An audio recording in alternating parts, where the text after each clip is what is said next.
Good morning everyone. ওকে, আজকে আমরা যে ক্লাসটা করব সেটা হচ্ছে সেন্টেন্স ডায়াগ্রামিংয়ের লাস্ট চ্যাপ্টার শুরু হবে আজকে থেকে। সেটা হচ্ছে complex sentences with adverb and relative clauses and the compound complex sentence. আমরা হচ্ছে অলমোস্ট লাস্টের দিকে চলে আসছি। এটা হচ্ছে আমাদের লাস্ট চ্যাপ্টার। এখানে আমরা বেসিক্যালি যেটা আলোচনা করব সেটা হচ্ছে অ্যাডভার্ব এন্ড রিলেটিভ ক্লজ দিয়ে কিভাবে আমরা কমপ্লেক্স সেন্টেন্স বানাবো অ্যান্ড হচ্ছে কম্পাউন্ড কমপ্লেক্স সেন্টেন্স। এখানে একটা কোশ্চেন থেকে যায়, সেটা হচ্ছে কম্পাউন্ড কমপ্লেক্স সেন্টেন্স জিনিসটা কি। আমরা হচ্ছে ইউজুয়ালি যেটা করি সেটা হচ্ছে আমরা যখন ট্রান্সফরমেশন সেন্টেন্স পড়ি অথবা হচ্ছে নরমালি সেন্টেন্স লিখি, আমরা ইউজুয়ালি তিনটে স্ট্রাকচারের কথা জানি: সিম্পল, কমপ্লেক্স, কম্পাউন্ড। এছাড়াও আরেকটা স্ট্রাকচার আছে সেটা হচ্ছে কম্পাউন্ড কমপ্লেক্স সেন্টেন্স। সাধারণত এটা হচ্ছে গ্রামারের যেসব বই আছে বাংলাদেশে যেগুলো ইউজুয়ালি পড়ানো হয় ওগুলোতে এই স্ট্রাকচারটা আলোচনা করা হয় না, কারণ হচ্ছে রিলেটিভলি কঠিন একটা জিনিস। বাট আমরা আলোচনা করতেছি, রিজনটা হচ্ছে আমরা হচ্ছে অলরেডি একটা হিউজ অ্যামাউন্ট অফ টাইম কিসের পিছনে ব্যয় করছি, সেটা হচ্ছে সিম্পল সেন্টেন্স অ্যানালাইসিস করা, কমপ্লেক্স সেন্টেন্স অ্যানালাইসিস করা, এইসবের পিছনে। সো আমরা যদি এখন এটা আলোচনা করি সেটা আমাদের জন্য কি বোঝা ইজিয়ার হবে। সো আজকের লেকচারটা যেটা দিয়ে শুরু হবে সেটা হচ্ছে অ্যাডভার্ব ক্লজ দিয়ে। বেসিক্যালি আজকে আমরা শুধুমাত্র অ্যাডভার্ব ক্লজ নিয়ে আলোচনা করব। ওকে, দেখি এখানে কি বলা আছে। We have learned that the complex sentence contains an independent clause plus one or more dependent clauses. When the dependent clause serves as a noun, it usually cannot be detached from the sentence. So, complex sentence যেটা হয় একটা হচ্ছে independent clause থাকে এবং কি এক বা একাধিক ডিপেন্ডেন্ট ক্লজ থাকে। এরপর একটা বিষয় হচ্ছে যখন ডিপেন্ডেন্ট ক্লজটা নাউনের মতো কাজ করে সেটা কি সেন্টেন্স থেকে সেপারেট করা যায় না ইউজুয়ালি, যেটা আমরা আগের লেকচারগুলোতে দেখছি। এরপর দেখি, if the noun clause is a subject, direct object or subjective complement, for example, removing it leaves us with a fragment. Because adverbs and adjectives are usually optional elements in a sentence, though sentences containing adverb or adjective clauses more clearly fit the definition of a complex sentence. এখন থেকে যেহেতু আমরা adverb clause আর adjective clause নিয়ে আলোচনা করব, আমরা already কি জানি যেগুলো হচ্ছে সেন্টেন্সের কি অপশনাল এলিমেন্ট, যেমন অ্যাডভার্ব, অ্যাডজেক্টিভ। আমরা যখন নর্মাল কোনো সিম্পল সেন্টেন্স এগুলো লিখি, যেমন ধরো আই হ্যাভ আ রেড কার, আমি যদি রেড অ্যাডজেক্টিভ যদি নাও ইউজ করি এটা কিন্তু একটা সেন্টেন্স হয়। আমি যদি বলি আই হ্যাভ আ কার, এটাও কিন্তু কি একটা পারফেক্টলি ফাইন সেন্টেন্স। ঠিক তেমনি অ্যাডভার্ব ক্লজ এবং অ্যাডজেক্টিভ ক্লজ যদি সেন্টেন্স নাও থাকে এটা কি একটা পারফেক্টলি গুড সেন্টেন্স হয়। সো এগুলো কি optional elements. If we remove the adverb or adjective clause from a sentence, a complete thought and independent clause remains. This chapter will first examine adverb clauses and relative clauses and then move on to a brief consideration of the most complicated sentence structure of all. Unlike the noun clause, the adverb clause can be detached from the rest of the sentence to leave a grammatically complete structure. আমরা একটা প্রথম উদাহরণটা দেখি, সেটা হচ্ছে after Irene read the book, she saw the movie. এটা হচ্ছে কি একটা কমপ্লেক্স সেন্টেন্স। কিরকম? প্রথম যে পার্টটা আছে এটা হচ্ছে একটা কি adverb clause. After Erin read the book, she saw the movie. She saw the movie কি ইন্ডিপেন্ডেন্ট ক্লজ। এটা কি উত্তর দিচ্ছে? আমি যদি কোশ্চেন করি যে ও মুভিটা কখন দেখছে, মানে কখন, তখন উত্তরটা কি হচ্ছে যখন সে বইটা পড়ছে, বইটা পড়ার পর সে কি করছে মুভিটা দেখছে। সো ফার্স্টে যে পার্টটা আছে ডিপেন্ডেন্ট ক্লজ মানে অ্যাডভার্ব ক্লজটা, সেটা কি একটা কোশ্চেন উত্তর দিচ্ছে, সেটা কি, সেটা হচ্ছে সে কখন মুভিটা দেখছে। তার মানে কি এটা একটা adverb clause. The italicized portion of this sentence is an adverb clause. It contains a subject and verb but does not express a complete thought. And it answers one of the questions an adverb would. When did she see the movie? In addition, the adverb clause can be moved. আমি যদি এখন কি ক্লজটাকে কিন্তু সরাতেও পারি। আমি তো বলতে পারতাম কি she saw the movie after she read the book, মানে কি এরেন saw the movie after she read the book.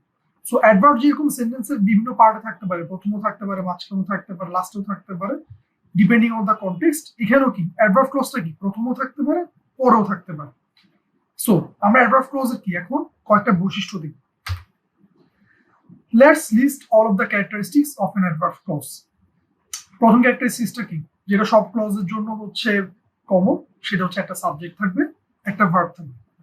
Number 2টা হচ্ছে সবচেয়ে ইম্পর্টেন্ট, সেটা কি an adverb clause answers an adverb question. আমরা যখন সিম্পল সেন্টেন্সের ক্ষেত্রে অ্যাডভার্ব আইডেন্টিফাই করার জন্য যে কোশ্চেনগুলো করতাম এবং সেটা উত্তর হিসেবে যেসব পাইতাম, এখানেও কি কাহিনী সেম। কখন, কোথায়, কেন, কিভাবে, এইসব কোশ্চেন উত্তর কে দেয়? Adverb clause. Sometimes related questions such as in what way or under what condition or for what purpose may be appropriate than how or why. অনেক সময় কি সেটা হচ্ছে in what way, under what condition, এইসব কোশ্চেনেরও কি উত্তর দেয় adverb. So basic কথা কি, আমি যখন একটা কমপ্লেক্স সেন্টেন্স অ্যানালাইসিস করব আমি ইন্ডিপেন্ডেন্ট ক্লজটা কখন হয়েছে, মানে ওটাতে যে ঘটনা ঘটছে কখন, কোথায়, কিভাবে, অথবা কোন কন্ডিশনে, সে কোশ্চেনের উত্তর আমি যে ক্লজটা দিয়ে পাবো সেটা আমার কি অ্যাডভার্ব ক্লজ। এরপর হচ্ছে কি থার্ড কন্ডিশন, এটা খুব ইন্টারেস্টিং একটা কন্ডিশন, কারণ হচ্ছে এটা দিয়ে আমরা অ্যাডভার্ব ক্লজ আর কি নাউন ক্লজকে ডিফারেন্সিয়েট করতে পারি একটা ওয়েতে। যেমন এখানে দেখি কি বলছে, an adverb clause can usually be moved as a whole to another location in the sentence without changing the meaning of the sentence। তার মানে কি অ্যাডভার্ব ক্লজটাকে আমরা সেন্টেন্সে প্রথমে রাখতে পারি, ক্ষেত্র বিশেষে মাঝখানে এবং পরে, বাট কি সেন্টেন্সের মিনিংটা চেঞ্জ হবে না without changing the meaning of the sentence. But noun ক্লজের ক্ষেত্রে কি মিনিংটা চেঞ্জ হয়ে যেতে পারে। সো এটা কি একটা ওয়ে বোঝার জন্য যে ক্লজটা অ্যাডভার্ব ক্লজ নাকি নাউন ক্লজ। এরপর একটা দিই, an adverb clause begins with a subordinating conjunction, এটা আমরা জানি অলরেডি। কম্পাউন্ড সেন্টেন্সে হচ্ছে আমরা কোঅর্ডিনেটিং কনজাংশন ইউজ করতাম ফ্যান ভয়েস, আর কমপ্লেক্স সেন্টেন্সে আমরা কি সাবঅর্ডিনেটিং কনজাংশন ইউজ করব। Although not complete, the following list contains the most common subordinating conjunctions। এখানে কয়েকটা সাবঅর্ডিনেটিং কনজাংশন উদাহরণ দেওয়া আছে, after, so that, although, though, unless, as, until এসব। এছাড়াও কি আরো অনেক সাবঅর্ডিনেটিং কনজাংশন আছে, এখানে জাস্ট অল্প কয়েকটা দেওয়া আছে। সাবঅর্ডিনেটিং কনজাংশন অ্যাট লিস্ট 40-50 মতো আছে, যেগুলো হচ্ছে আমরা কমনলি ইউজ করি। ওগুলোর মধ্যে এগুলো কি সবচেয়ে বেশি কমনলি ইউজ হয়। আমরা ইউজুয়ালি যেসব সেন্টেন্স পাবো, ধরো এইচএসসি টেস্ট পেপারসে অথবা হচ্ছে নর্মাল যেসব সেন্টেন্স আমরা দেখি আমরা কোশ্চেন সলভ করার জন্য, সেগুলোতে ম্যাক্সিমাম কি এই সবগুলাই থাকে, আফটার, সো দ্যাট, দো, অলদো, হোয়েন, হোয়েনেভার, ওয়্যার, এইসব। এর বাইরে ইউজুয়ালি কি সাবঅর্ডিনেটিং কনজাংশন ওরকম থাকে না, খুব রিয়ার কেসে হয়তো এগুলোর বাইরে হচ্ছে কি সাবঅর্ডিনেটিং কনজাংশন গুলো থাকে। ওকে, এখানে হচ্ছে আমরা কিছু এক্সেপশনস নিয়ে আলোচনা করব, সেটা হচ্ছে don't confuse the coordinating and subordinating conjunctions। So sentence identification কি খুব ইম্পর্টেন্ট একটা পার্ট। সো আমাদের কি কোনোদিনই কি উচিত হবে না কোঅর্ডিনেটিং কনজাংশন এবং সাবঅর্ডিনেটিং কনজাংশন কি ভুলাই ফেলা। প্রথমটা দেখি, remember that a coordinating conjunction, one of the fan voice, for, and, nor, but, or, yet, so, signals a compound sentence in which the clauses are both independent and therefore equal.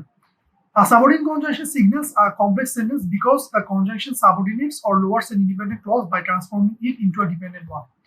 So basic কথা কি, আমরা হচ্ছে coordinating conjunction কোথায় use করব, compound sentence তৈরি করার জন্য, আর subordinating conjunction কোথায়, কমপ্লেক্স সেন্টেন্স ইউজ করার জন্য। জিনিসটা ইজিয়ার হয়ে যায় কারণ হচ্ছে কোঅর্ডিনেটিং কনজাংশন বেশি নাই, মাত্র 7টা আছে, for, and, nor, but, or, yet, so. So এটা আমাদের জন্য ইজিয়ার হয়ে যায় আইডেন্টিফাই করা যে কোঅর্ডিনেটিং কনজাংশন কোনটা, সাবঅর্ডিনেটিং কনজাংশন। যেমন এখানে দেখি independent clause, the rooster crowed, dependent or subordinate clause, when the rooster crowed। এখানে জিনিস খেয়াল করো, প্রথম পার্টটা কি independent clause, the rooster crowed মানে কি সে হচ্ছে ডাক দিছে, রুস্টার মানে হচ্ছে তোমার মুরগি। আর when the rooster crowed, এখানে whenটা কি একটা হচ্ছে তোমার সাবঅর্ডিনেটিং কনজাংশন। যখন আমি সাবঅর্ডিনেটিং কনজাংশনটা ইউজ করতেছি মানে একটা ক্লজের সাথে, তখন সেটা কি হয়ে যাচ্ছে, একটা ডিপেন্ডেন্ট অর কি সাবঅর্ডিনেট ক্লজ।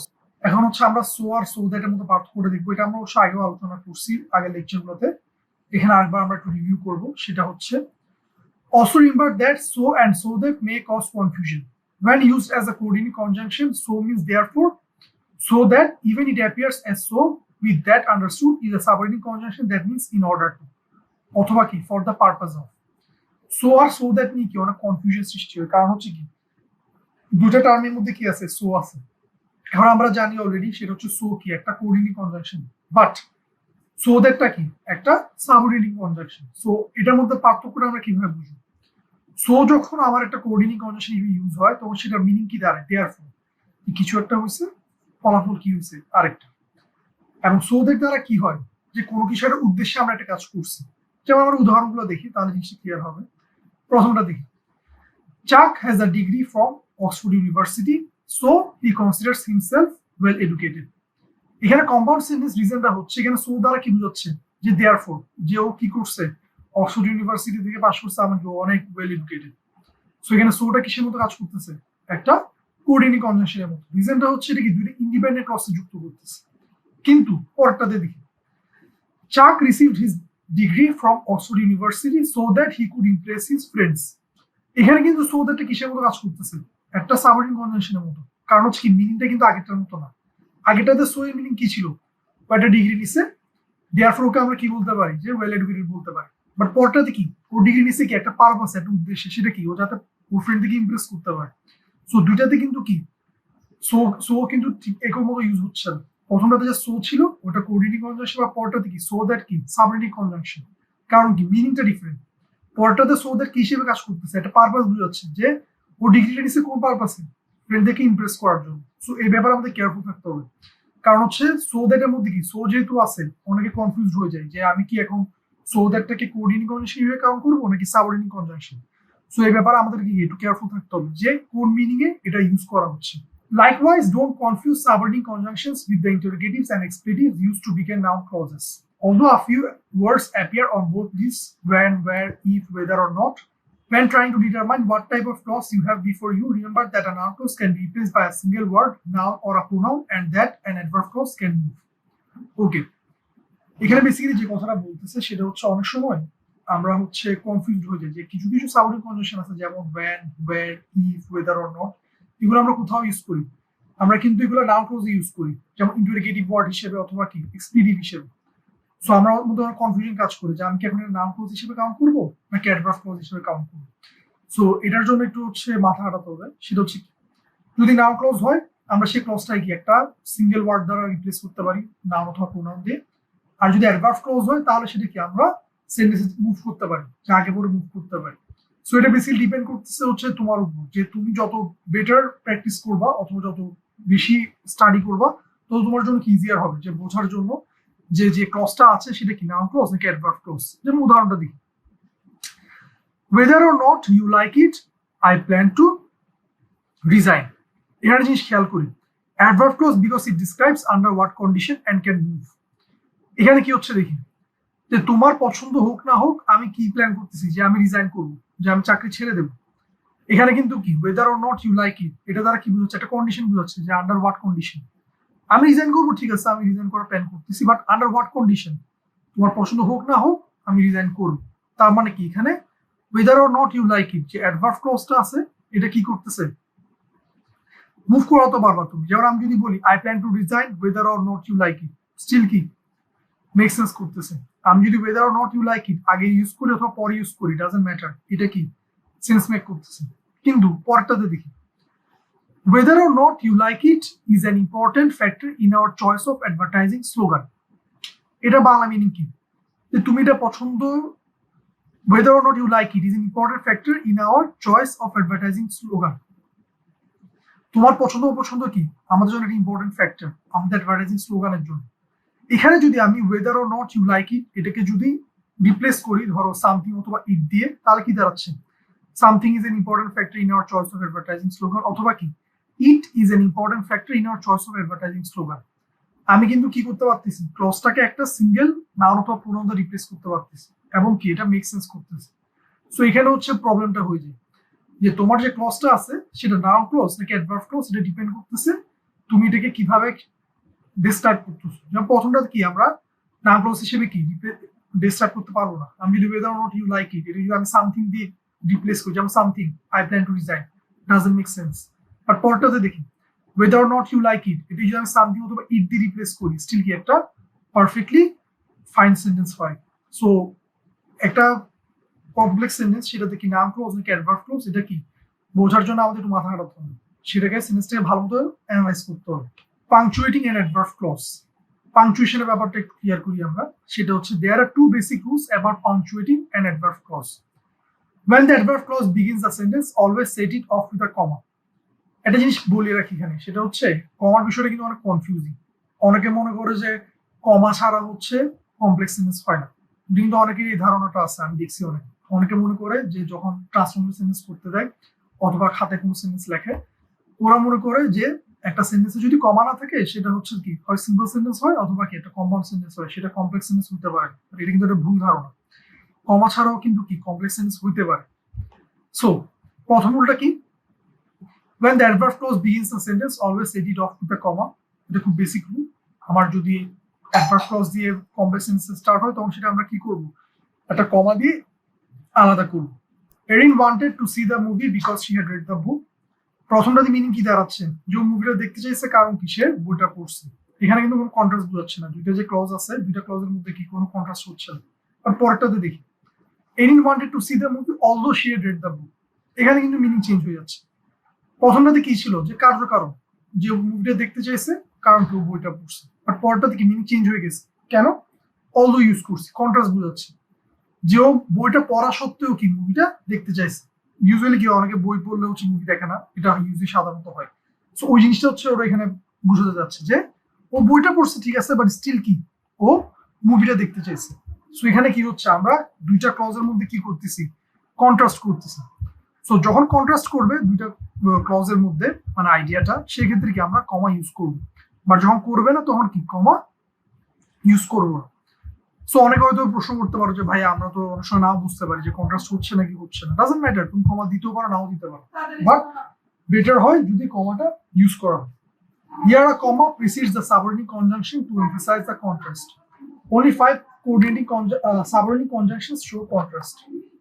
আমাদের জন্য একটু সুবিধা হয়ে গেছে, রিজনটা হচ্ছে সাবঅর্ডিনেট কনজাংশনের মধ্যে খুব অল্প কয়েকটা আছে যেগুলো কি কন্ট্রাস্ট বোঝায়, although, even though, though, whereas and while.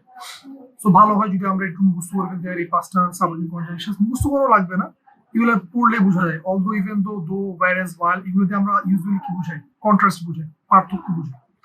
So এই 5টা সাবঅর্ডিনেট কনজাংশন যদি থাকে তাহলে কমা ইউজ করবা ইউজুয়ালি, যদি সেন্টেন্স লাস্টে দিয়ে হচ্ছে কি অ্যাডভার্ব ক্লজটা ইউজ হয়।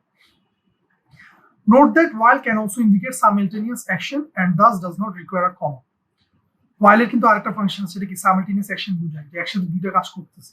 যেমন এখানে দেখো Haerin read while Mindy jogged, মানে কি এরিন যখন পড়তেছিল তখন মিন্ডি কি করতেছিল, দৌড়াইতেছিল। সো এখানে কি simultaneous action বোঝাচ্ছে, সেজন্য কি আমরা কমা ইউজ করিনি। বাট পরটাতে দেখি Haerin likes to read while Mindy prefers to jog, এখানে কি একটা কন্ট্রাস্ট বোঝাচ্ছে যে এরিন কি করে, বই পড়তে পছন্দ করে, কিন্তু মিন্ডি কি করতে পছন্দ করে, দৌড়াইতে পছন্দ করে। এখানে কিন্তু কি কন্ট্রাস্ট বোঝাচ্ছে, সেজন্য আমরা কি ইউজ করছি, কমা ইউজ করছি। ডায়াগ্রামিং এন্ড অ্যাডভার্ব ক্লজ, আমরা নাউন ক্লজ যেভাবে ডায়াগ্রাম করছি ওটার সাথে কি অ্যাডভার্ব ক্লজ ডায়াগ্রামের কি একটু পার্থক্য আছে, বাট অ্যাডভার্ব ক্লজ ডায়াগ্রাম করা কি ইজিয়ার। কেন ইজিয়ার সেটা আমরা একটু দেখি। The diagram always begins with the independent clause, then underneath the independent clause we diagram the adverb clause. Since an adverb clause can move, this means that sometimes you will diagram the adverb clause last even though it appears first in the sentence. প্রথম রুলটা কি, সেটা হচ্ছে sentence যেরকমই হোক না কেন আমরা প্রথমে ডায়াগ্রাম করব কি ইন্ডিপেন্ডেন্ট ক্লজটা, এরপর কোনটা ডায়াগ্রাম করব অ্যাডভার্ব ক্লজটা। যেমন প্রথম সেন্টেন্সটা আমরা দেখি, she drank coffee because she was sleepy. ও কফি খেয়েছে কেন, because she was feeling sleepy। এখানে she drank coffee কি একটা ইন্ডিপেন্ডেন্ট ক্লজ, প্যাটার্ন 7, ওকে বুঝলাম আমরা, subject transitive verb direct object. because she was sleepy কি একটা অ্যাডভার্ব ক্লজ এবং প্যাটার্ন কি ফ্রি, সাবজেক্ট বি ভার্ব এবং কি প্রেডিকেট অ্যাডজেক্টিভ। সো আমরা প্রথমে যে কাজটা করলাম সেটা কি ইন্ডিপেন্ডেন্ট ক্লজ আইডেন্টিফাই করলাম, অ্যাডভার্ব ক্লজ আইডেন্টিফাই করলাম। এখন হচ্ছে আমরা কি করব, সেটা হচ্ছে ডায়াগ্রাম করব। প্রথমে আমরা কি করব, ইন্ডিপেন্ডেন্ট ক্লজটা ডায়াগ্রাম করলাম, she drank coffee, very good. এবার আমরা কি করলাম, নিচে হচ্ছে কি অ্যাডভার্ব ক্লজটা ডায়াগ্রাম করলাম, এবং দুইটা ক্লজকে আমরা যোগ করবো কি এরকম একটা দাগ দিয়ে, মানে ডটেড লাইন দিয়ে আমরা মাঝখানে কি করব সাবঅর্ডিনেট কনজাংশনে বসাই দিব।